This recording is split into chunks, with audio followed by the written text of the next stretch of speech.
Hola, buenas tardes.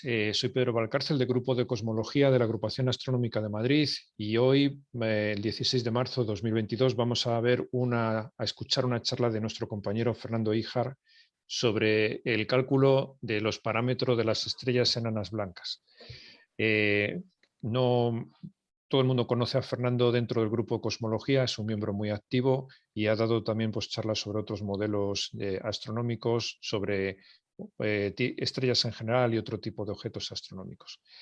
Así que adelante, Fernando. Hola, buenas tardes a todos. Eh, bueno, esta charla la preparé el verano pasado en base a que me cuestioné el tema de las enanas blancas. Y creo que son objetos que me han fascinado desde hace mucho tiempo y tienen un cálculo muy complicado. De hecho, ha supuesto varios premios Nobel el cálculo de las enanas blancas. Y me propuse intentar abordarlo desde un punto de vista que era el reto, que se pudiera entender por una persona que tenga el bachillerato.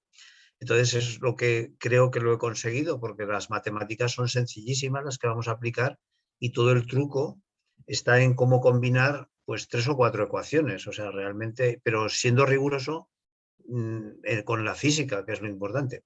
Entonces vamos a ver lo siguiente. 3 preguntas vamos a contestar: cómo son y cómo se forman, cómo se resolvió el misterio de sus características y qué podemos predecir de ellas, cómo evolucionan y si tienen después atmósfera y planetas habitables en torno a ellas, que es una de las preguntas que ha habido.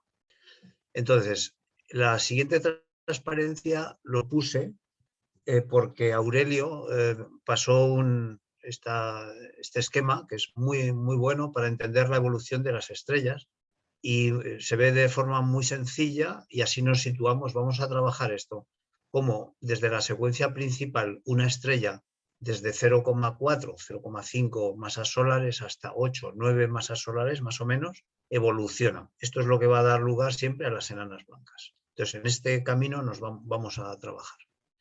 Y vamos a ver vamos a recorrer los siguientes puntos. Voy a hacer más énfasis en el cálculo, que es para mí lo fascinante y lo realmente bonito, y que otros, como personas de ciencias y de ingeniería y de tecnología, pues creo que os va a satisfacer más ver el cálculo que no una mera descripción sin entender. Primero vamos a ver rápidamente su historia de detección y medición, cómo se interpretó físicamente, qué evolución tienen estas estrellas, qué clases hay y qué enfriamiento tienen. Todo esto son características muy típicas. Después veremos ya cómo se calculan y aquí es donde vamos a intentar dedicar pues, la mayor parte del tiempo. Si puedo, el 70% del tiempo en esta segunda parte. Y ya al final ver qué expectativa de zona habitable tienen las enanas blancas como una curiosidad. Vemos que no van a tener zona habitable realmente. Bueno, esto viene de Herschel, de William Herschel, que describió el sistema. Este fue un señor que era músico y a los 35 años decidió dedicarse a la astronomía. Y con su hermana pues, hicieron pues, muchísimos descubrimientos. Entre ellos descubrieron el sistema cuarentelidano, que tenía una estrella con unas características rarísimas que no se entendían. Y prácticamente solamente se conocían 3 estrellas enanas blancas hasta prácticamente los principios del siglo XX. O sea, todas se han descubierto ahora y no se han descubierto muchas. Se calculan unas 10.000 que se han determinado. El problema de estas estrellas es que son muy pequeñitas, tienen el tamaño de la Tierra, por lo tanto su brillo es mínimo, pero inducen características muy curiosas porque normalmente orbitan en pares. Son estrellas que forman estrellas dobles junto con otras. Y entonces lo que no se entiende es cómo las estrellas normales que forman el par se mueven. Entonces así se ha dado lugar a descubrir la estrella Sirio B, por ejemplo. Esto pues no encajaba con nada, era un misterio que no lo explicaba nadie. Y hacia 1930, Subra Chandrasekhar, pues utilizando la física cuántica, como vamos a hacer nosotros, y la relatividad, que es lo bonito, ver cómo se aplican estas cosas tan teóricas a algo muy pragmático como es la descripción de una estrella, propuso un mecanismo Y Eddington, que era el gran jefe de la astronomía pues casi del mundo, pues no lo aceptó. Entonces hubo un debate allí muy triste con Chandrasekhar hasta que finalmente Chandrasekhar, pues sí, demostró que tenía razón. Lo bueno de la ciencia es que el que tiene razón no es el que tiene más poder, sino es el que lo demuestra, ¿no? Y así fue. Y entonces tiene, aquí lo he puesto para que sea que tienen tamaños muy similares a la Tierra, con lo cual no se ven. Y las temperaturas que tienen no son muy altas tampoco, con lo cual prácticamente su radiación es mínima. ¿Cómo evolucionan? Pues vamos a verlo muy rápido. Las enanas blancas se pueden clasificar en dos tipos. Las que proceden de estrellas de menos masa, de 0,5 masas solares, más o menos. Ya sabemos que menos de 0,1 masa solar prácticamente no pueden existir estrellas. Exactamente creo que es menos de 0,085, me parece, alrededor de eso. Pero bueno, las estrellas más pequeñitas que existen se supone que van a dar lugar, se hincharán como una gigante roja y al final acabarán como una estrella blanca de helio. ¿Por qué de helio? Pues porque son tan pequeñas que su temperatura no va a llegar nunca a crear la combustión de helio en carbono, con lo cual se quedarán en forma de helio, se contraerán y formarán una estrella blanca, una estrella enana blanca. Y estas no se ha detectado ninguna todavía. Hay algunas que se supone que pueden ser, pero no se ha confirmado ninguna. Las que se han confirmado, las 10.000 conocidas, están aquí. Son estrellas que proceden de masas desde 0,5 masas solares hasta 8 o 9. Esto es un rango. En unos sitios dicen 8, en otros 9. Este es el rango. Estas estrellas tienen unas características espectroscópicas y es que dan líneas de carbono y de oxígeno, junto también con helio e hidrógeno también, ¿no? Pero sobre todo carbono y oxígeno es lo diferencial. Se calcula unas temperaturas de emisión en núcleo de alrededor de 10⁸ Kelvin y después otras, y se calcula también unas presiones que son del orden de miles de veces la presión interior del Sol.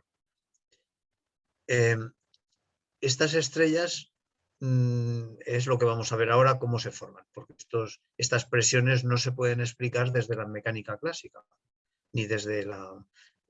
Tienes que utilizar tanto mecánica cuántica como teoría de la relatividad para explicar estos fenómenos. Vamos a verlo ahora. Aquí las características que tienen, pues esto es importante. De las estrellas que hay actualmente, el 76% tienen una masa inferior a la mitad de la masa solar, con lo cual se supone que terminarán en forma de enanas blancas de helio, pero posiblemente no se haya formado ninguna, porque son estrellas que tienen un tiempo de vida que es superior a la vida del universo actualmente, con lo cual, pues en el futuro se formarán, pero ahora posiblemente no hay ninguna formada. Y el 23% de las estrellas restantes que vemos, casi componemos el 99%, tienen una masa entre 0,5 y 9 y terminarán en forma de enanas blancas de carbono y oxígeno, acompañadas por una nebulosa planetaria, que es porque se destruyen al final muchas de ellas y se convierten en una nebulosa planetaria, o colapsan en forma de estrella de neutrones. Claro, aquí decimos, ¿por qué la mayor parte de estrellas que hay actualmente, el 99% son pequeñas? Pues en principio, estadísticamente, se habrán formado igual grandes que pequeñas, pero claro, las grandes viven muy poco. Posiblemente al principio del universo se formaron las mismas estrellas gigantes de a lo mejor 50 masas solares, pero es que su tiempo de vida es cortísimo y al final las que quedan son las pequeñas, que son las que viven muchísimo tiempo. Estimamos que el 99% de las estrellas actualmente detectadas, que es el universo que en este momento tenemos, terminarán en forma de enanas blancas, con lo cual tenemos que entender las enanas blancas es muy importante por el gran número de ellas que va a haber a nuestro alrededor. Van a ser enanas blancas la mayoría. Y es posible que el final más común del universo, en la época nuestra de la energía oscura, sea que sea enanas blancas. Después, además de estas enanas blancas normales, se han clasificado espectroscópicamente, y aquí he puesto una descripción espectroscópica. Aquí tenemos la secuencia principal y cómo se distribuyen alrededor de la secuencia principal los distintos las distintas clases espectroscópicas de enana blanca, pero esto no nos afecta para el cálculo nada y paso. Lo primero que vamos a calcular, este es el primer cálculo que vamos a hacer, yo creo que es interesante, es ver en qué tiempo se enfrían, porque claro, las enanas blancas tienen una zona superficial pues en torno a 6.000, 10.000 grados, y la primera pregunta es ¿cuánto tardan en enfriarse?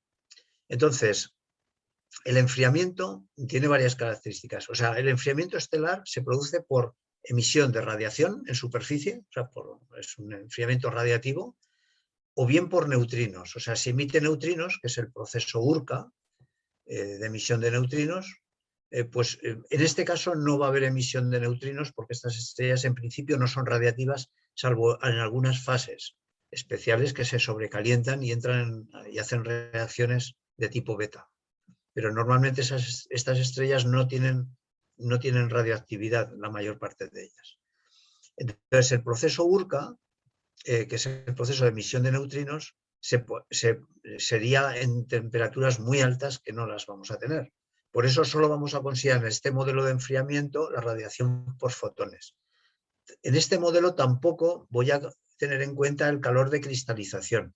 Se supone, con cálculos finos de mecánica cuántica, que estas estrellas cristalizan y forman un núcleo en forma de cristal, con lo cual la cristalización emite energía, lo mismo que cuando nieva sube la temperatura, porque al formarse el agua, transformarse en hielo, el calor latente de fusión lo emite y calienta el exterior. Aquí lo mismo. Si se produce una cristalización en el núcleo de la enana blanca, emitiría calor y podría reactivar ciertas reacciones nucleares en la enana blanca. Esto suponemos que no ocurre. Esto más bien sería raro y suponemos en un modelo sencillo, en primer orden, que no ocurre.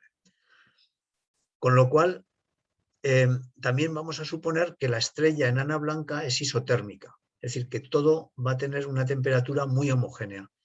Esta suposición se basa en que, como vamos a ver ahora, la velocidad de los electrones es altísima. Son velocidades, no son relativistas en muchos casos, pero se acercan. O sea, hay tal velocidad de electrones que la conductividad de calor por electrones, por movimiento de electrones dentro de la enana blanca es muy alto. Con lo cual, eso nos asegura que va a tener una cierta uniformidad la temperatura dentro de la enana blanca. Entonces, con estos supuestos y haciendo una estimación de primer orden, utilizando la ley de enfriamiento de Newton, podemos decir que la caída de temperatura de la enana blanca es proporcional al tiempo que va a estar decayendo por la diferencia de temperatura entre la temperatura exterior y la temperatura de la estrella, y multiplicado por una constante. Como esto se forma una ecuación diferencial de primer orden sencilla, podemos calcular durante un segundo el tiempo de emisión, con lo cual calculamos el coeficiente de emisión.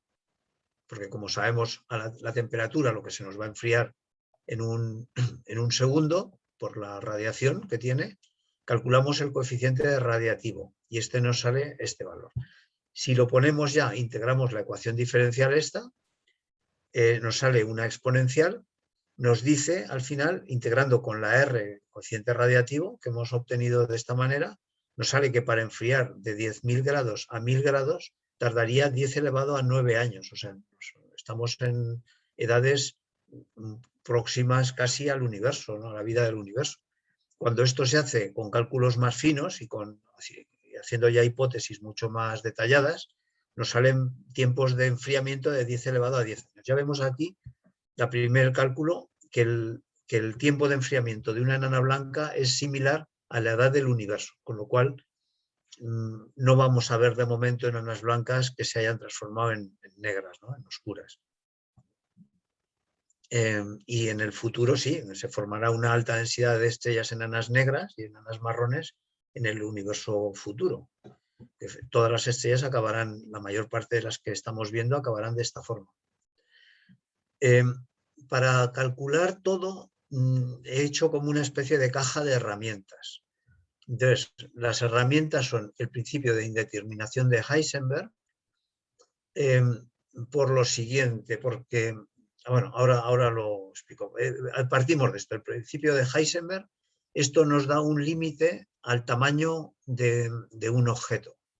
El tamaño, el error de tamaño multiplicado por el error de movimiento, de cantidad de movimiento, en un extremo no puede ser inferior a la constante de Planck. La constante de Planck barrada, o sea, la reducida, ¿no? H partido por 2pi. Esta es la primera herramienta que vamos a tener. Segunda herramienta, basándonos en el teorema de equipartición de la energía, sabemos que la energía es proporcional a la energía cinética de un gas, o sea, una sustancia de un plasma, es proporcional a la temperatura. Y la constante, más o menos, haciendo esto de una manera de primer orden, con un error de primer orden, asumimos que la energía es aproximadamente igual a la constante de Boltzmann por la temperatura. Y no ponemos en cuenta estos coeficientes más finos, ¿no? Esta es la segunda herramienta. Con estas dos herramientas vamos a construir una herramienta que es la base de todo el cálculo que vamos a hacer, que es importantísima, que es lo que se llama la longitud de onda térmica de de Broglie. Y esto nos va a dar la distancia mínima a que van a estar dos electrones dentro de la enana blanca. Ya sabéis, por todas las charlas en general de divulgación, que dicen que una estrella, cuando pierde la radiación, se apodera lo que es el potencial gravitatorio y colapsa. Entonces, claro, el colapso ¿hasta dónde llega? Entonces, siempre se explica, bueno, pues llega por el principio de Pauli, de que dos electrones no pueden estar en el mismo lugar, pues no se pueden acercar infinitamente, tienen que llegar hasta un grado de acercamiento determinado. Entonces, esta es la longitud de onda de Broglie que vamos a calcular. ¿Cuánto se pueden acercar? Y entonces lo basamos en lo siguiente. Empezamos por la determinación de Heisenberg. La segunda ecuación es que la temperatura es 3/2 de K por la temperatura, la energía. Como la energía cinética es el momento al cuadrado partido por 2 veces la masa del electrón, porque claro, lo que detiene el colapso es el electrón, que son los primeros fermiones que van a detener el colapso. En segundo orden, cuando superan este colapso, entrarán los neutrones en un segundo colapso si llega a estrella de neutrones. Entonces, haciendo este cálculo, tenemos que, despejando P de aquí, P es igual a 2m por la energía, raíz cuadrada, pero como la energía es igual a 3/2 de K por T, pues nos queda que P, aproximadamente P es la incertidumbre de P, o sea, llega en el extremo de medida de la cantidad de movimiento o del espacio, estamos en la zona de error. Entonces, P se puede aproximar a delta de P, que es esta cantidad, y H y delta de H, o sea, la distancia que se pueden aproximar dos electrones, que es la longitud de onda de de Broglie, será igual, con la ecuación esta de Heisenberg, igual a H partido por P. Como P es este valor, pues tenemos aquí en rojo, que es la longitud a la que se pueden acercar dos electrones en el interior de una enana blanca. Esto es lo que nos va a dar ya toda la arquitectura de la enana blanca y toda su evolución y todo lo que es. Quedaros con esta idea que es importantísima. Esta es lo que se llama la longitud de onda térmica de de Broglie. Con esto se trabaja mucho en estadística cuántica. Vale. Entonces, según otra herramienta que vamos a necesitar cuando lleguemos, las estrellas estas pasan por una fase clásica, más que clásica newtoniana, de energía newtoniana, pero cuando ya empiezan a colapsar, porque estas estrellas veremos que absorben masa del entorno, sobre todo si la compañera es una gigante roja. A medida que van absorbiendo masa, ¿qué ocurre? Que en realidad se forma un pozo cuántico, o sea, tenemos un pozo cuántico con sus niveles. Entonces, claro, y aquí tenemos la descripción de niveles de un pozo cuántico tradicional. O sea, entonces, cuando el tamaño de este pozo es el tamaño de la estrella, o sea, digamos, es el tamaño de la Tierra, que es el tamaño que tiene una enana blanca. estos niveles al principio se van llenando con electrones que van capturando de la estrella gigante roja y se van llenando hasta que llega un momento que está en niveles muy altos, que está ya todo el pozo lleno, o sea, toda la estrella es un pozo de potencial que se ha llenado de electrones. Y si entra un poquito más de masa, entra en niveles muy altos de energía. Tan altos de energía que esta energía son energías ya que corresponden a velocidades cercanas a la luz. Son velocidades que no se pueden tratar con mecánica newtoniana, tienes que tratarlas ya con mecánica relativista. Con lo cual, vamos a necesitar una herramienta relativista para interpretar su energía al final de los cálculos. Como veréis, cuando ya la enana blanca ha absorbido mucha masa y está a punto de explotar en forma de una supernova S1. Entonces, en esta ecuación, que es la ecuación general de la energía relativista, que es la energía total al cuadrado, es igual a mc cuadrado, pero todo al cuadrado, por P por C al cuadrado. Cuando la energía es muy alta de una partícula, la parte de la masa es insignificante. Al contrario de lo que pasa con la bomba atómica, que la parte destacada de la energía es la masa. Pero cuando la partícula tiene velocidades de tipo relativista, este segundo término de la ecuación es mucho más grande que este, con lo cual se puede asimilar de una forma con poco error que la energía total de una partícula, de un electrón, es aproximadamente igual a P por C, o sea, la cantidad de movimiento por la velocidad de la luz. Esta es la otra herramienta que necesitamos. Y ya de ahí ya tenemos todas las herramientas básicas. Esta es una transparencia una página que siempre pongo para entender lo que es la estadística cuántica, pero no la pongo de recuerdo para el que quiera, ¿no? La diferencia entre fermiones y bosones, pero la paso para no despistarnos. Si hay alguna duda, la comentamos. Y empezamos ya a calcular. Vamos a ver. Entonces, empezamos aquí con esta figurita. Vamos a suponer que dos electrones se juntan al máximo porque están apretados por la gravedad. ¿Cuál es el tamaño al que se pueden acercar? Pues es aproximadamente el error de tamaño, nos lo marca Heisenberg, la ecuación de indeterminación de Heisenberg, y hemos dicho que el delta X aproximadamente es la longitud de onda de de Broglie, que por la ecuación de Heisenberg nos decía que era esta ecuación, la ecuación 4, que era h barra, o sea, la h reducida, partido por raíz cuadrada de 3m por la constante de Boltzmann por la temperatura de esta estrella que tengamos, ¿no? Y entonces el volumen de ocupación de un electrón es aproximadamente el cubo de la distancia. Aproximadamente, estos son números que he hecho muy aproximados, pero que vamos a ver que dan resultados muy, muy parecidos a la realidad. O sea, el volumen de este cubo, de esta cubo unidad en la enana blanca, es igual a el cubo del cubo de la arista, o sea, de la distancia máxima de de Broglie, la longitud de onda térmica de de Broglie. Entonces, vamos a empezar. Estas estrellas colapsan desde una gigante roja al agotar su combustible de hidrógeno. Las estrellas de masa inferior a 0,5 masas solares, que tienen temperaturas de unos 10 millones de grados, o bien de helio, en las que la masa está entre 0,5 y 9 masas solares, que tienen temperaturas aproximadamente de 100 millones de helio, de Kelvin. ¿Por qué? Porque han llegado a la síntesis de carbono ya. Para la síntesis de carbono, que es el ciclo BC, no empieza hasta que no tenemos del orden de 100 millones de grados.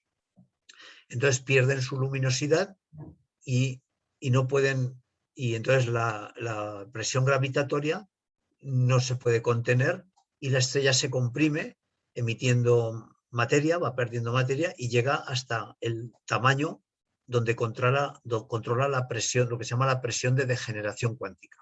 ¿Qué es esto? Este es el máximo de compresión que se puede hacer con unos electrones para que no se viole el principio de indeterminación de Heisenberg. Entonces, este es el tamaño que vamos a tener de la arista de un cubo mínimo dentro de la enana blanca, la longitud de onda de de Broglie. Y haciendo el cálculo este simple, poniendo aquí la masa del electrón, la constante de Boltzmann y la temperatura, tenemos que para una temperatura de 10 millones de grados nos da esta distancia. Y para 100 millones de grados nos da esta distancia. Es decir, cuanto más temperatura, más pequeñito es. Entonces, ya tenemos aquí un tamaño. Para que pongamos esto en contexto, daos cuenta que estos son una centésima parte de un ángstrom. O sea, y un ángstrom es normalmente, un ángstrom es el radio de un átomo, del átomo de hidrógeno, aproximadamente. O sea, estamos hablando de distancias que son 100 veces más pequeñas que el radio del átomo de hidrógeno, para ponerlo en contexto. ¿De qué estamos hablando, no? Vale, entonces, aquí una cosa, la longitud de onda térmica de de Broglie para los electrones es 43 veces mayor para los electrones que si fueran los nucleones los que contuvieran la presión de generación. Es decir, ¿por qué? Porque si aquí ponemos la masa del protón o la masa del neutrón, es 1000 veces mayor que la del, o sea, es 2000, casi 2000 veces mayor que la del electrón. Con lo cual, el tamaño de la longitud de onda de de Broglie, si controlaran los neutrones o los protones, sería mucho más pequeño. Pero claro, ¿quién sale a salvar el colapso? Pues el electrón, que es el que tiene mayor longitud de onda de de Broglie. ¿Cómo? Ahora vamos a calcular la densidad de electrones que hay en la estrella blanca. Con esto que ya hemos calculado, con la longitud esta, si tenemos un electrón partido por el volumen que ocupa, el volumen este que ocupa, aquí arriba, ¿no? El electrón, el volumen es igual al cubo de la arista esta que hemos calculado aquí. Por lo tanto, esto es lo que ocupa uno, el electrón que está en el centro. Va a ocupar este espacio, este cubo, de forma grosso modo. Entonces, de aquí podemos sacar que el inverso, o sea, el n, el número de electrones por unidad de volumen, es igual al inverso del cubo de la arista de la longitud de onda de de Broglie. Con lo cual, haciendo el cálculo, tenemos que el número de electrones es igual a 8 por 10 elevado a 33, en el caso de la estrella blanca de helio, de 10, que tiene 10 millones de grados, o de 6 por 10 elevado a 35, en una estrella blanca con 100 millones de grados de colapso. Entonces, como tenemos que el momento lineal, que aproximadamente es el error de medida del momento, es aproximadamente igual a la constante de Planck por el espacio, por la longitud de onda de Broglie, que es el cubo, la raíz cúbica de la densidad, podemos calcular el momento lineal que tienen los electrones dentro de la enana blanca, que dividido por la masa del electrón nos da la velocidad media esperada que habrá de electrones dentro de la enana blanca. Y nos sale que en una estrella hipotética, que no se ha llegado a ver nunca, hemos dicho, de helio, enana blanca de helio, que se formarán, pero quizás no se hayan formado, no haya habido tiempo para formarse en el universo todavía, que tiene unos 10 millones de grados, pues tiene una velocidad, estos electrones, de 2 por 10 a la 7 metros por segundo. Es aproximadamente el 0,07 de la velocidad de la luz. Es decir, no son electrones relativistas. En el caso de una enana blanca de carbono-oxígeno, ya es el cálculo este de 0,27 veces la velocidad de la luz, 0,27.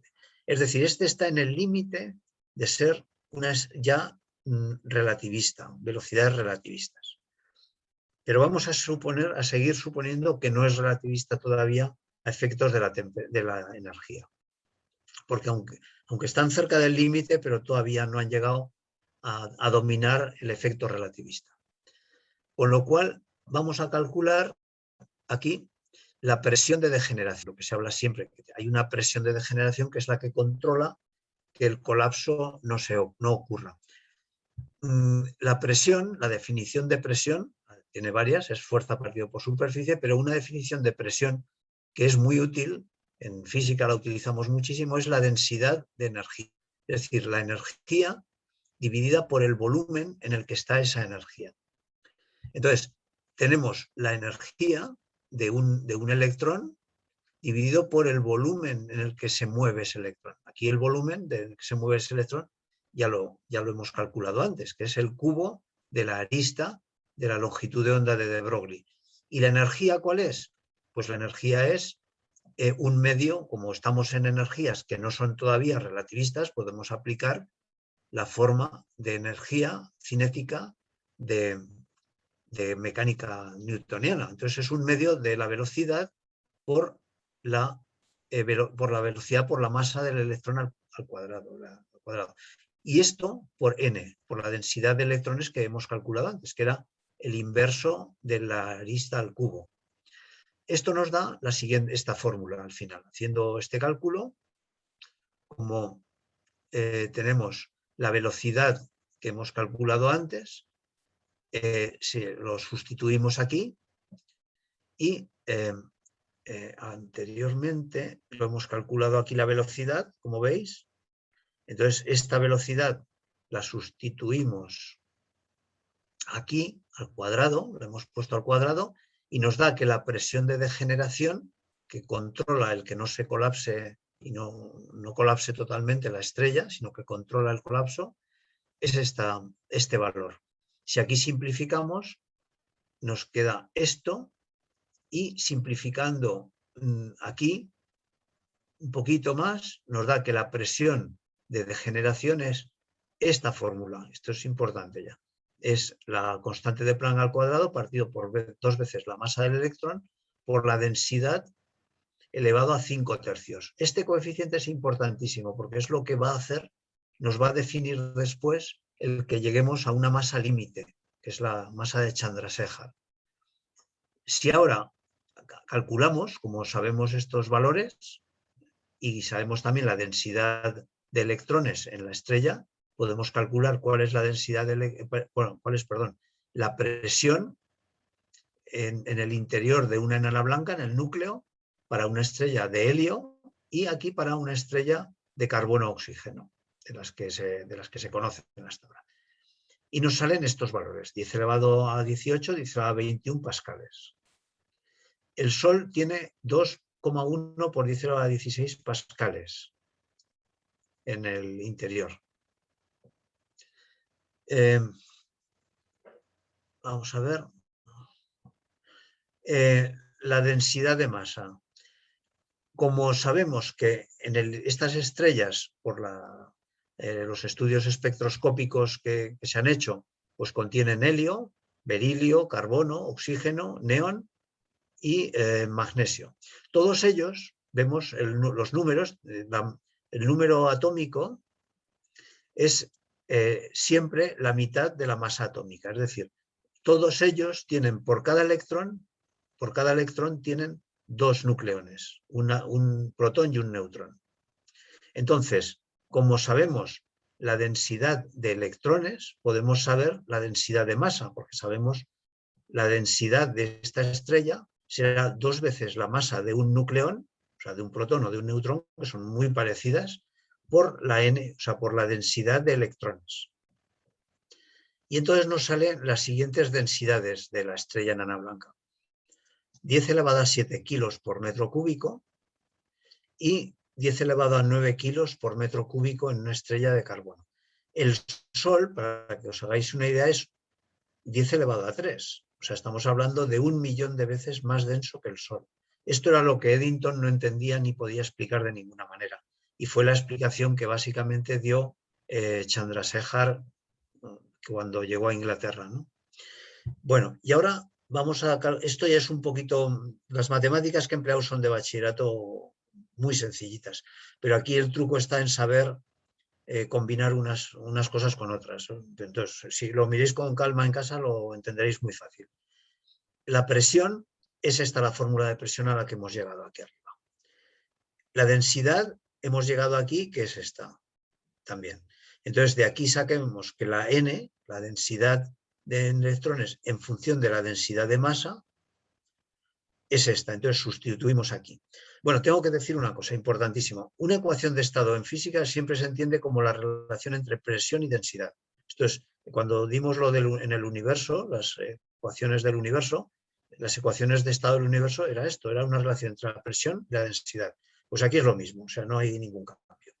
Entonces, aproximadamente aquí, sustituyendo lo que ya teníamos, la N la sustituimos, nos da todo este valor en función de la densidad aquí.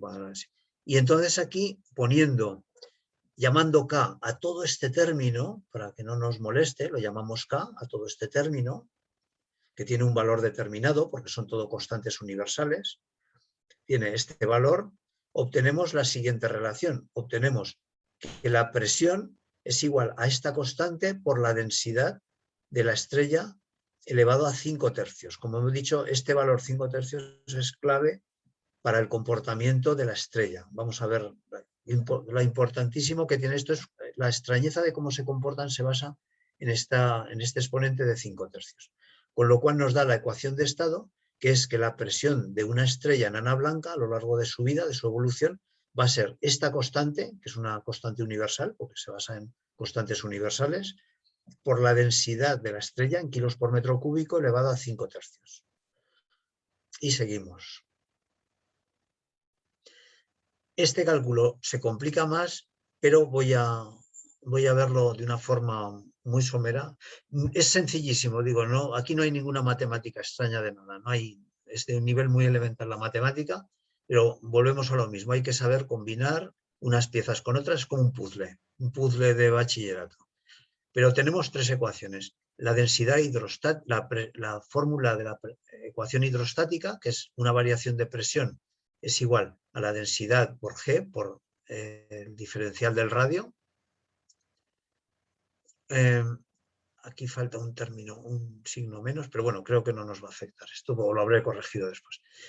La densidad de masa de como si la estrella fuera una cebolla, pues la densidad de masa de una capa de cebolla es igual a 4pi ρ por r cuadrado, o sea, lo que sería esta superficie esférica, multiplicado por un diferencial de radio, para dar el volumen, ¿no? El volumen de la capa esférica. Y por otro lado, la ecuación de estado que hemos calculado ahora mismo. Bueno, pues combinando aquí, como veis aquí con estas flechitas que he ido haciendo, este puzzle, llegamos a la siguiente conclusión. Después de todo el puzzle de combinarlo y haciéndolo con paciencia, llegamos a lo siguiente, que la masa de la enana blanca es igual a la constante que teníamos antes, la constante de la ecuación de estado, al cubo, por la constante partido también por g cubo, pero la clave, dividido por el radio al cubo. ¿Qué nos dice esto? Pues que la masa de la enana blanca es proporcional al inverso del radio. Es decir, cuanto más masa le damos, más pequeña se vuelve. Y como es el inverso del radio, es inversamente proporcional al volumen de la estrella. Es decir, si tenemos el doble de masa, tenemos la mitad de volumen. Esto es un resultado que desconcierta. Es decir, doble de masa, mitad de volumen. Esto exige, primero, explicar un mecanismo de contracción del que no existía explicación en la mecánica clásica. Y 2, buscar un límite físico a esa masa. O sea, si esto ocurre, necesariamente tiene que haber un límite. Esto no puede seguir indefinidamente metiendo masa y contrayéndose hasta cero, ¿no? Entonces, esto fue lo que explicó Chandrasekhar en 1930 desde la física cuántica y la relatividad, como ya hemos empezado aquí a explicar con la física cuántica. Ahora vamos a pasar a la relatividad, que pasa al final de la estrella. Entonces, aquí aparecen, cuando ya sea la estrella enana blanca, ha tenido un tamaño ya de masa muy grande y de volumen muy pequeñito, vamos a encontrar lo que es el límite ese que va a haber, que es el límite de masa de Chandrasekhar. En ocasiones, la enana blanca absorbe materia, que son fermiones, desde una gigante roja. Si la enana blanca está perdida en el cielo y no se acerca a ninguna otra especie, no pasa nada. Pero la mayoría de ellas se acercan siempre a otras o forman o son estrellas dobles. Entonces, una está en una fase de estrella normal o ya ha pasado a gigante roja, y es una estrella acompañante que le roba materia, porque esta tiene la materia muy diluida, esta tiene una gravitación muy alta y una densidad de energía muy grande en el punto, y entonces va robándole masa. ¿Y qué ocurre? Pues que a medida que va entrando fermiones, que van entrando electrones, se va contrayendo, hasta que ya está muy cerca del límite de de Broglie, y va a llegar un momento que no puede más. ¿Qué está ocurriendo desde el punto de vista de física cuántica? Pues lo que hemos dicho, que entran capas dentro de lo que es la estrella. En la estrella hay niveles de energía, como en un átomo, ¿no? Igual. Claro, esto es como un átomo gigantesco, donde las dimensiones de esta cavidad cuántica pues es el tamaño de la estrella. Son tamaños del orden de la Tierra, ¿no? De kilómetros, de millones de kilómetros. Pero llega un momento que absorbe tanta masa que cuando viene una masa más, ya no entra. ¿Y qué ocurre? Pues que trata de entrar, pero toma velocidades relativistas y es expulsada a velocidades relativistas. Aquí es donde se nos empieza a formar una nebulosa planetaria alrededor de la enana blanca, inicialmente. O sea, se empieza a formar un flujo, un chorro de masa que expulsa la enana blanca con fuerza por la parte de arriba y por la parte de abajo. ¿Qué tenemos aquí? Pues vamos a calcular qué presión ocurre. Aquí hay un cambio ya importante. Antes hemos dicho que la presión a la que podía llegar la enana blanca era la energía. Siempre la presión es la densidad de energía, es la energía partido por el volumen. ¿Qué energía tiene un electrón ya muy energético, muy acelerado, de los últimos que entran en la capa? Pues es una energía relativista. Aquí ya no podemos poner que la energía es la cinética un medio de m por v al cuadrado. Estamos hablando de relatividad ya, de energías, de altas energías relativistas. Aquí la energía es P por C. Con lo cual la presión es P por C partido por la longitud de onda térmica de de Broglie al cubo, que es el tamaño de esa celda unidad. Operando con esto, nos encontramos que esa presión es igual, ya veis que estos son sencillísimas, es una multiplicación, es la constante de Planck reducida, barrada, por la velocidad de la luz, por la densidad de masa, cuidadito aquí, densidad de masa, me estaban por teléfono, perdón, pero no la densidad de masa, pero no 5 tercios como antes. Aquí está la clave de todo, sino 4 tercios. Esto es lo que nos va a dar lugar al límite, que esa es la clave de todo al final de la vida de la enana blanca. Aquí nos da unas presiones que son, si veis, más altas que las que nos ha dado antes. Son las presiones límites máximas que va a poder soportar la enana blanca, cuando ya está llena sus niveles de energía. Entonces hablábamos antes de 21 y 18. Ahora hablamos de presiones 10 veces mayores en pascales, ¿no? Bueno, entonces, ¿qué ocurre? Pues aquí un poquito de literatura. Tenemos aquí a Eddington, que estuvo en debate con Chandrasekhar, y entonces llegó con esta ecuación de estado que hemos obtenido ahora, llegó a que hay un límite de masa que vamos a ver ahora, que es la masa de Chandrasekhar, que es 1,4, dice la gente. Cuando se calcula con finura es 1,44 masas solares, como vamos a ver ahora. Entonces,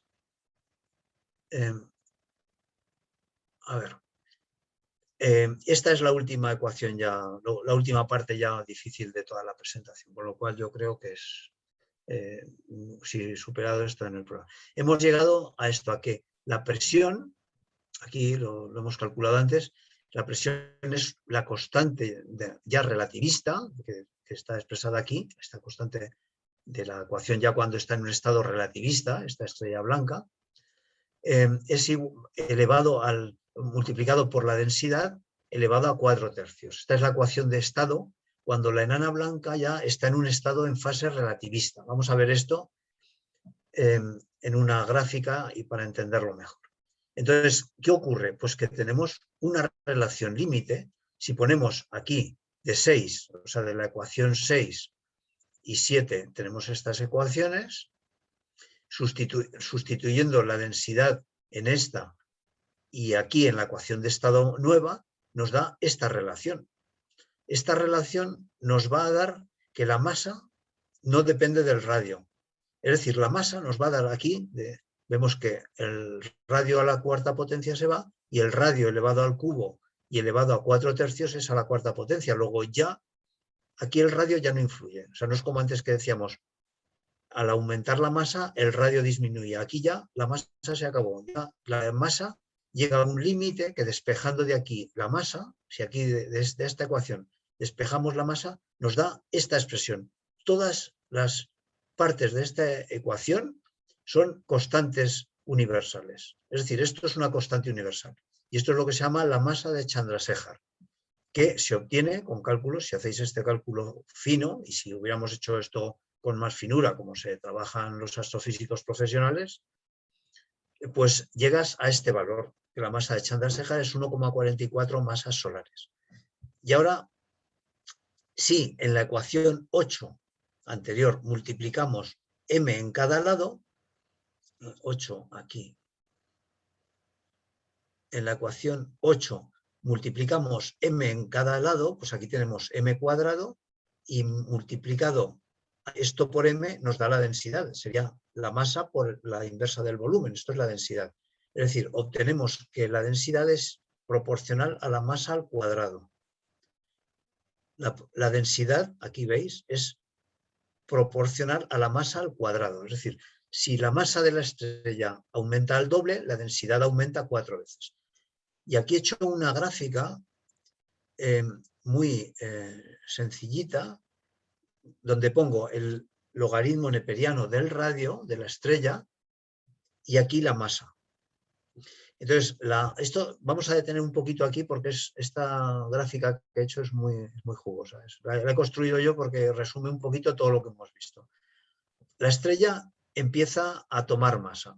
La enana blanca llega al principio, se colapsa en lo que es sufre el colapso, detiene la masa, la presión de degeneración en un punto, pero empieza a absorber más masa de una compañera. Empieza a absorber más masa, al ir absorbiendo más masa va reduciendo su radio.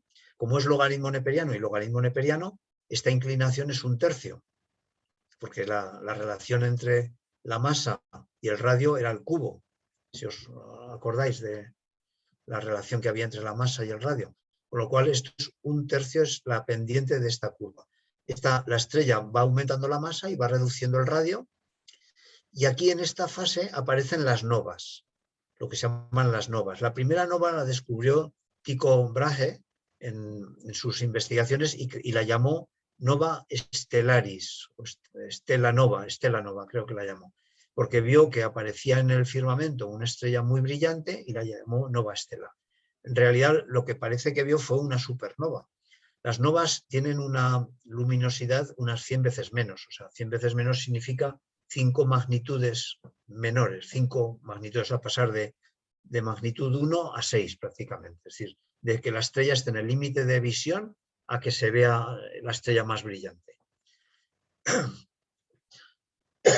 Entonces, las novas se producen porque la estrella va cogiendo hidrógeno de la estrella gigante roja compañera y hace un caparazón de hidrógeno y este hidrógeno llega un momento que de tanta presión que hay aquí se enciende, como llega a temperaturas de 10 millones de grados y se enciende como si fuera una nueva estrella. Pero como no está en el núcleo, sino está en toda la superficie que rodea a la enana blanca, toma un aumento de luminosidad muy grande y esto es una nova.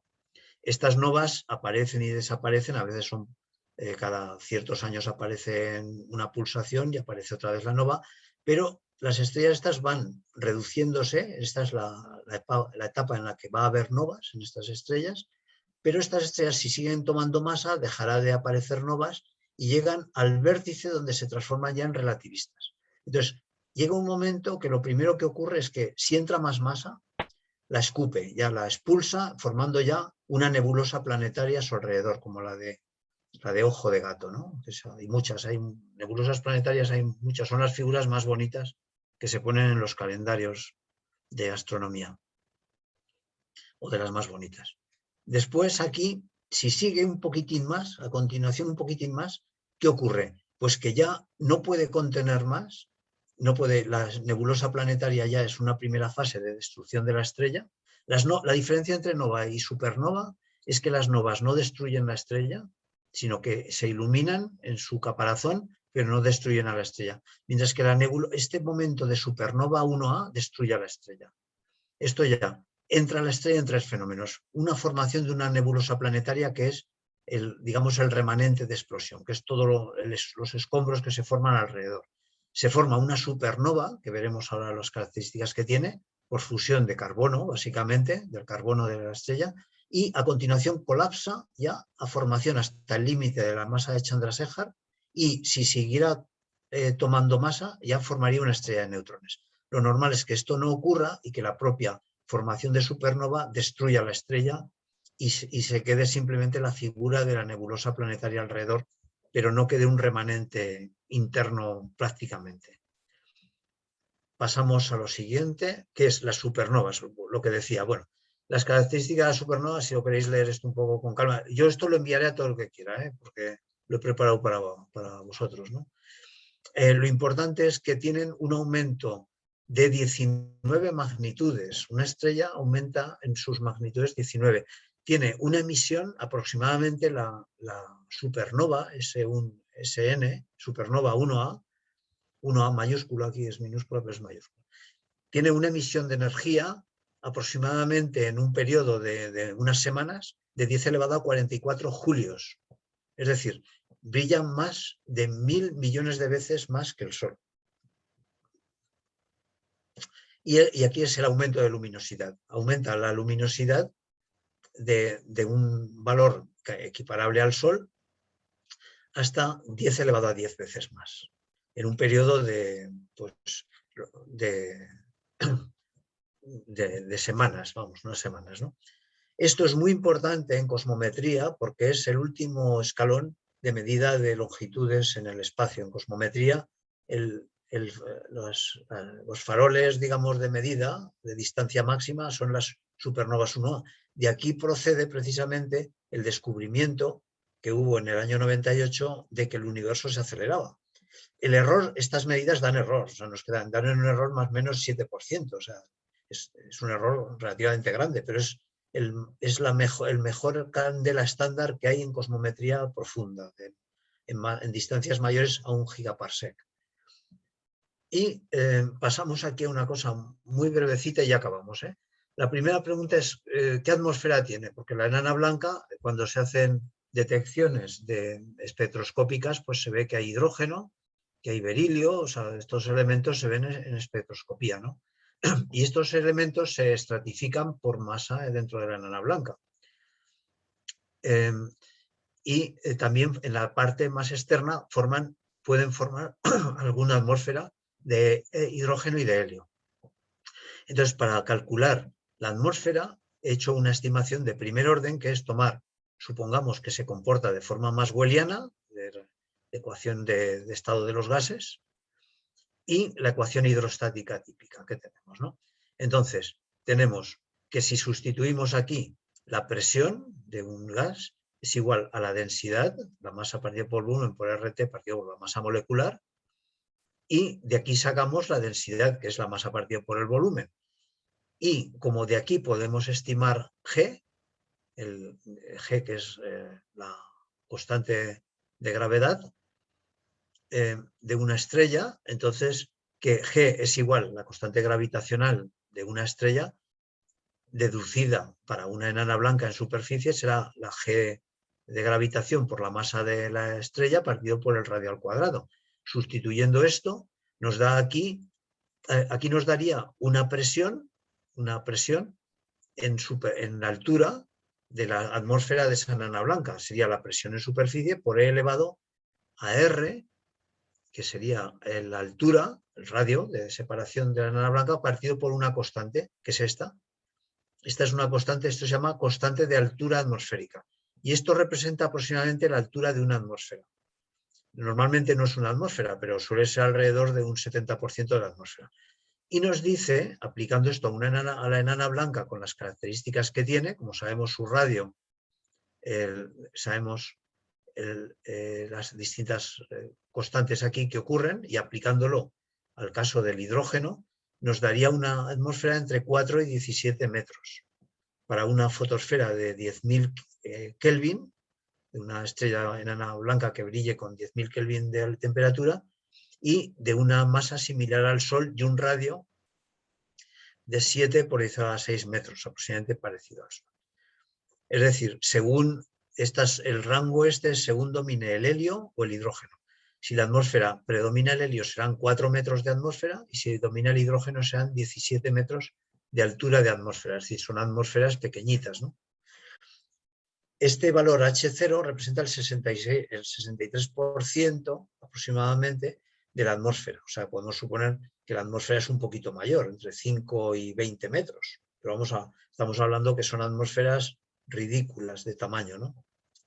En la Tierra, nuestra atmósfera, si este valor lo hacemos para la Tierra, lo que se llama la escala, la altura de escala, sale en 8.500 metros, la altura de escala terrestre, de la atmósfera terrestre. Y ya acabamos con la última transparencia, que es ver si pueden tener vida. Cuando vimos el cálculo de parámetros estelares, vimos que la distancia de la zona habitable, demostramos allí, que era esta expresión. Para la enana blanca, esta es la expresión de la zona habitable, es decir, donde puede haber una temperatura con un albedo de 0,7 y una temperatura en el planeta de 270 Kelvin, para que sea habitable, y utilizando una enana blanca típica, con 10.000 grados Kelvin de fotosfera y 7 millones de metros de radio, como la Tierra aproximadamente, pues nos da un valor de distancia a la enana blanca de la zona habitable de 0,05 unidades astronómicas. La Tierra está a una unidad astronómica, es decir, tendrían que ser planetas pegadísimos a la estrella, pegadísimos, o sea, el 5% de la distancia de la Tierra al planeta. ¿Qué significa esto? Pues que esto no puede ser habitable. Primero, tendría que soportar fuerzas de marea muy fuertes que provocarían la destrucción de la atmósfera y de cualquier posibilidad de agua planetaria. O sea, destruiría completamente el agua y la atmósfera.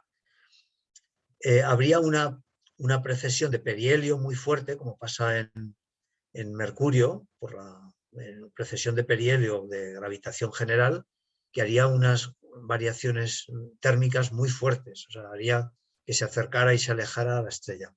Habría un acoplamiento de marea muy grande que incluso podría destruir al planeta por cercanía, porque está ya dentro de lo que se llama el lóbulo de Roche de destrucción, como le pasó al cometa, el planeta Shoemaker-Levy con Júpiter, que cuando se acercó demasiado se partió por fuerza de marea. Pues aquí igual estaría en fuerza de marea, que esto se puede calcular. No lo he puesto, pero es muy fácil calcular el límite del lóbulo de Roche para romper por fuerza de marea al planeta. Pero posiblemente lo rompa con esta distancia al planeta. Y además, esta zona habitable es muy estrecha, es decir, a nada que se mueva un poquito el planeta de órbita ya se ha salido de zona habitable, con lo cual la probabilidad de que pueda haber un planeta habitable en torno a un sistema planetario de enana blanca, en mi opinión, es prácticamente nula. Y ya con esto he acabado, o sea que, mira, justo la hora, o sea que hemos cumplido la hora bien.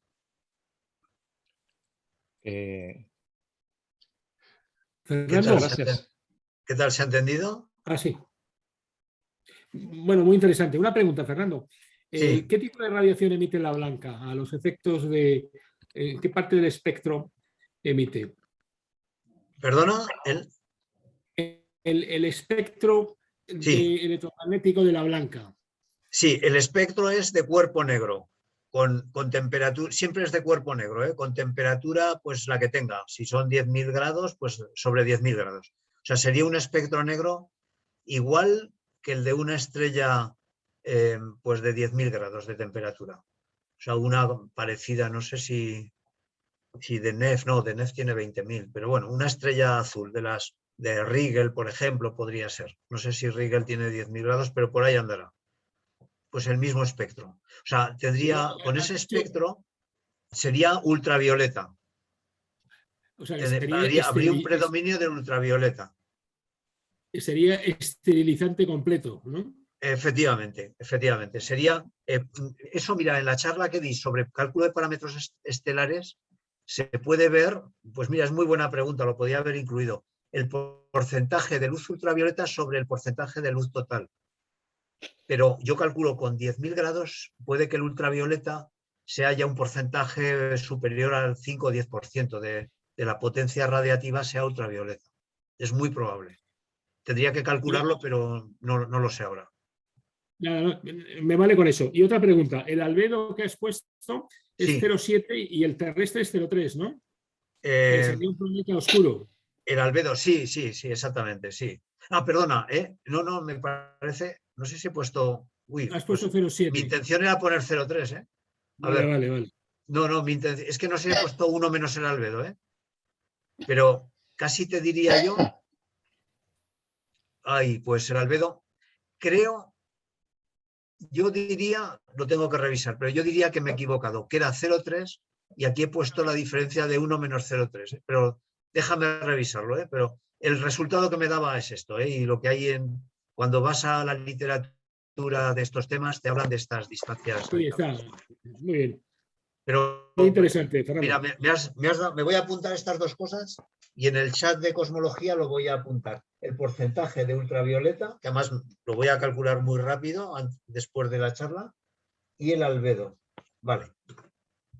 Pues ya contesto después a esto en el chat. Pero posiblemente este sea un error. Pero lo que no es error es el resultado final. Aquí a lo mejor lo expreso mal.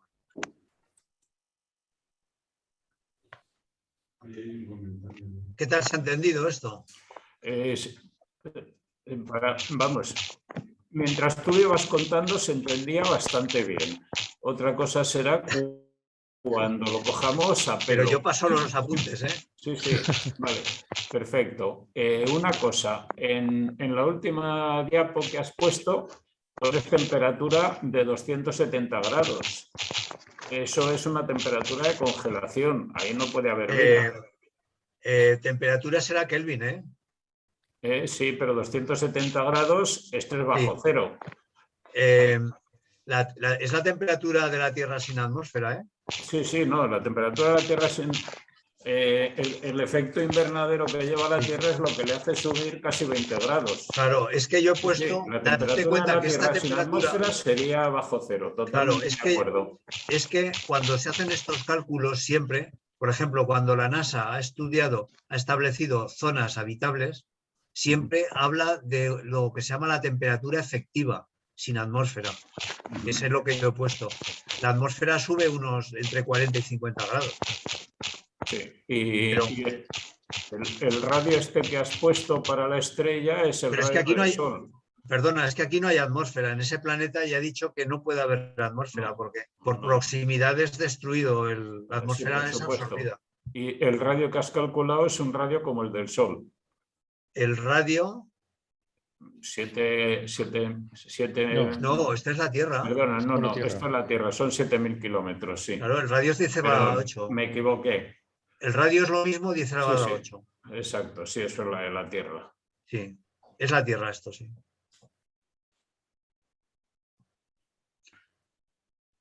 Pero bueno, me quedan esas preguntas que me ha hecho Luis y voy a contestarlas por el chat. No sé si me dará tiempo, que salgo de viaje después y voy liado, pero si no, un día de estos lo contesto. Vale. Pues ¿se ha entendido bien lo de la ecuación de estado, que es la clave de todo, del comportamiento? Yo ya te digo, yo mientras lo has ido contando se iba entendiendo todo razonablemente porque ibas contando de dónde salía cada cosa y al final pues ibas viendo todo eso. La verdad yo aparentemente lo he entendido.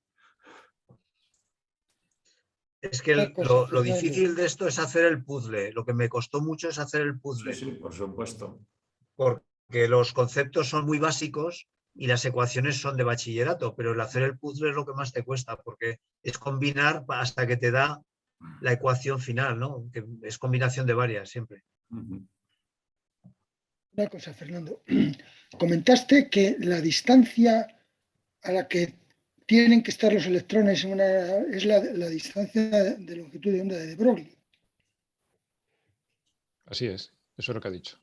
¿Perdona? Sí, que la distancia máxima... La distancia entre electrones sí, es la de la longitud de onda de de Broglie. Sí, eso, el razonamiento que hay detrás de eso es el siguiente. O sea, tú, la posición, tú la vas midiendo, pero tienes... No, sí, eso lo he entendido. El Bueno, problema claro, que tengo es, entonces, en el volumen, ese volumen que es el cubo de la densidad es un cubo de arista, densidad longitud de onda de Broglie. Sí. Eso significa que la densidad sería un electrón por unidad de volumen. Es un electrón por unidad de volumen, claro, claro. Así es. O sea, en el cubo este... Me ha parecido ver, o lo he mirado mal, que tú decías ahí que la densidad era distinta de 1. No, porque la miden otras unidades. A ver un momentín aquí. Aquí. En este cubo, ¿no? Sí. Ahí, eso es. Tú tienes el electrón rojo y el espacio que va a ocupar ese electrón es esta arista. Esa es. Sí, pero la densidad de electrones... Sí, aquí la densidad de electrones, ¿vale? Sí. Es la densidad de electrones, un electrón, o sea, la densidad es número de electrones, densidad en número, no en masa, no densidad en kilos, sino en número. En número, o sea, número de electrones por unidad de volumen. Es un electrón partido por V, que es el volumen que ocupa. Pero el volumen sigue siendo 1. No. El volumen... Para cada electrón, el volumen es 1. No, el volumen es el... No, hombre, es la arista al cubo, es el inverso de la arista al cubo. Pero es la arista al cubo. Si no puede haber dos electrones separados menos de esa arista... Claro, o sea, tú tienes, en cada cubo de estos solo te cabe un electrón. Vale, eso sí. Entonces la densidad es 1 partido por la arista al cubo. Claro. Lo que cambia, y eso es lo que te sale. Cambia la distancia en cada caso. Claro, y esto es lo que sale, por eso la densidad la mido en metros cúbicos menos, o sea, m menos 3. Es decir, electrones por... Eso es lo que me despistó a mí, esos dos números es lo que me despistaba a mí. Porque yo estaba en la idea de que densidad, número de electrones, 1. Claro, sí, te entiendo. Sí. Entonces, de aquí después es pasar a la página siguiente, una vez que tienes la densidad de electrones, el número de electrones. Es decir, tú tienes un electrón... ya está comprendido, está comprendido. Sí. Tú, y aquí es donde pasas a masa. Traduces la densidad de onda de Broglie a longitud. Y aquí es donde pasas a masa. Como tú sabes que por cada electrón hay 2 nucleones, por su composición espectroscópicamente ves esto. Entonces, como tú sabes que la densidad de electrones será igual a 2 veces, porque son 2 nucleones, por la masa de un nucleón por n, y entonces ya tienes la densidad de masa de la enana blanca, que es el gran misterio que nadie entendía. Muy bien. Donde más cuesta, lo que más me costó a mí fue construir la ecuación de estado y después esto, la relación, lo que sale de que la relación entre la masa y el volumen. Ver que cuando aumentas la masa al doble, el volumen se va a la mitad. Esto, pues, tienes que combinar la ecuación de estado con estas dos. Y aquí esto me costó un poquito más el hacer todo el puzzle este. Pero vamos, sale perfecto al final. Cuando has dicho que en el espectro se ve que tienen hasta elementos hasta el magnesio. Sí. O sea que el origen de las enanas blancas es más reciente que el de las estrellas más masivas que han sintetizado hasta el magnesio. Porque, claro, es que las enanas blancas, vamos a ver, las enanas blancas, su origen está en que una estrella, mira, esto en el gráfico que nos ha dado Aurelio se ve bien, y con ese gráfico se puede. Aquí, tú tienes una estrella en secuencia principal entre masa de 0,5 a 8. Vale, entonces, esta estrella entra en fase gigante roja.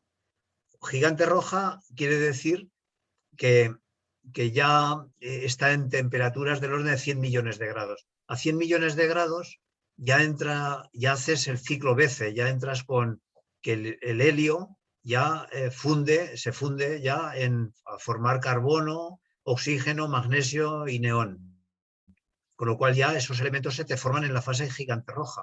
A continuación pasas a una etapa de inestabilidad de flash de helio, que suelta helio a chorros, o también la fase asintótica de gigante roja, ¿no? Es la asintótica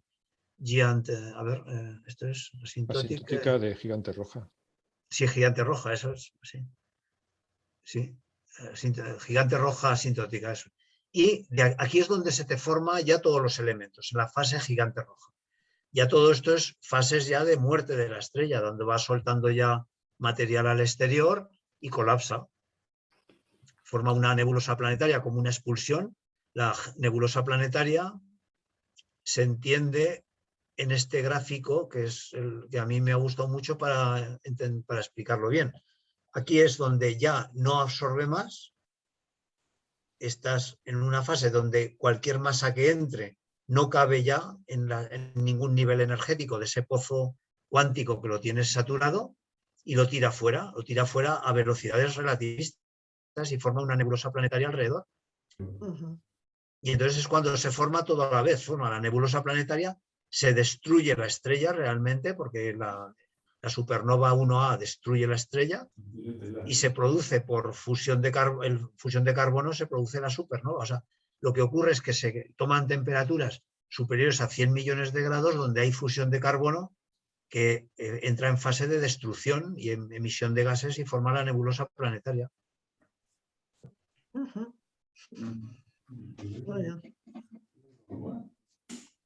Aquí tenemos la diferencia entre una nova que se calienta y da una estrella muy brillante a una supernova donde no queda nada, o sea, quedan restos, nada, la nebulosa planetaria y se acabó. Y si entrara más materia de fuera, pasa ya a una estrella de neutrones, que sería el límite de Chandrasekhar que te muestra, ¿no?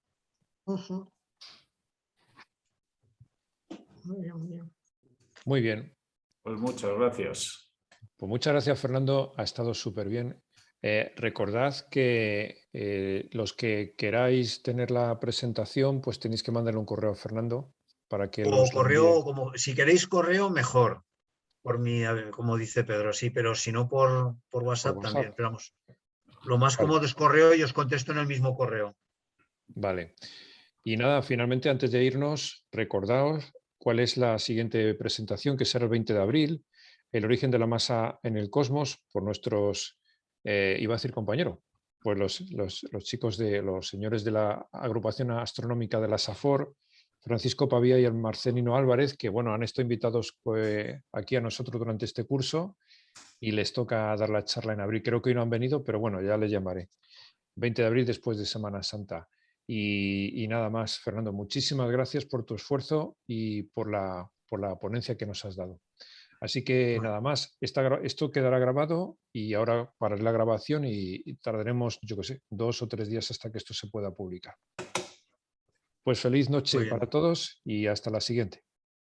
Muchas Adiós. gracias. Adiós. Hasta luego. Muchas gracias, Fernando. Hasta luego. Adiós. Gracias, adiós. Hasta luego. Adiós. Adiós.